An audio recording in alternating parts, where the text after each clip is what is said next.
yung 63 incoming party list representatives sa 20th Congress, well, ano ba nakaka-surprise doon? Ay hindi doon nagre-represent Karamihan sa daw sa kanila. marginalized and the underrepresented. Pero siyempre sasabihin nila dyan, kasi sa desisyon ng Korte Suprema dati, hindi naman na talaga yun ang basehan. Ano? Pero still, it's worth saying kung ano yung composition nila.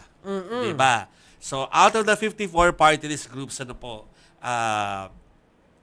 34 ang finlag ng grupong kontradaya. Bakit 34? Ang dami nun, ha? Lagpas majority. So, lumalabas sa 40 daw na incoming party list representatives or 63.49% ay na-flag dahil sila ay one, political dynasty. Nako. O kaya ay galing sa isang big business. Nako.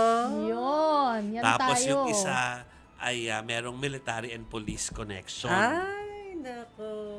O, tapos meron pa daw mga porsyento ng mga party list nominees o upo bilang kongresista na may pending corruption na Ano ba charge. yan?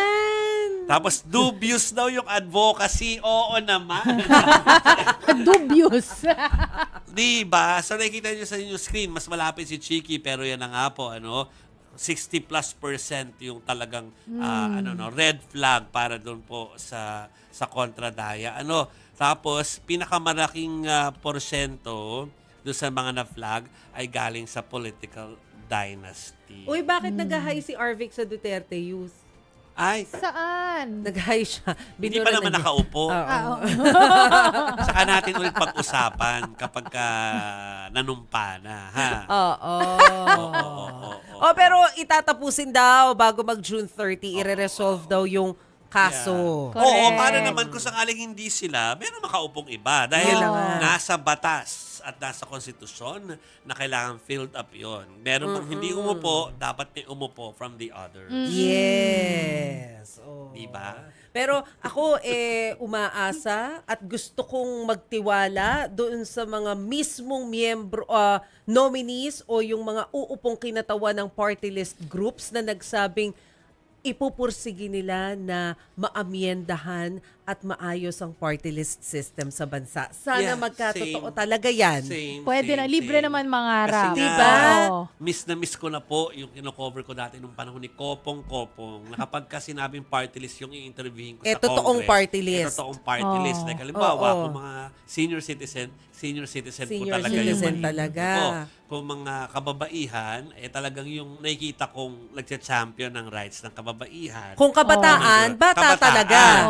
Diba? Oo. As in talagang walang debate sa edad. Walang pagpapanggap Wala. na bahagi sila ng youth, Yes, di ba? yes. Dapat gano'n naman talaga. Kukonti lang Saka din. wala yung mga crazy names na parang halaw sa pelikula. Ayuda. Oo nga. Sa teleserye. Government programs. Weird. Oo. Dati talaga, Mga ano yung artista. nire-represent na pag sinabing senior talaga. Pag sinabing kababaihan, kababaihan talaga.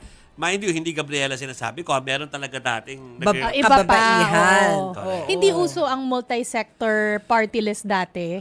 bigla na lang. Very, Basta, very it's focused really, kasi yung sinasabi ni Jovi ng mga party Iba list. na because of that decision sa Korte Suprema. So medyo naikot-ikot. Anyway. Yun na nga, siguro naman marirealize din ng mga Korte Suprema kapag nag-file uli ng motion na, huy, baka hindi na napapanahon yung definition natin ng party list. Bakit natin pinapayagan yung hindi na bahagi ng marginalized? Malay mo, di ba? Okay. So, ayan po. Yan po ay numerical na representation po ng alam nyo na at pinagdududahan nyo na for the longest time. Alam nyo na yan. Ang dami sa political dynasty. Ang dami. Political dynasty. At saka nakakatawa kayo, ba't kayo bumubuo ng party list na nagre-represent ng probinsya? May mga distrito na nga na representative yun, nire-represent yung probinsya pa. Ay. Ewan ko talaga sa inyo. Gusto ko yung may not enough information pa. Hindi nga natin alam kung ano yung party list na yun. Yeah. Diyos ko.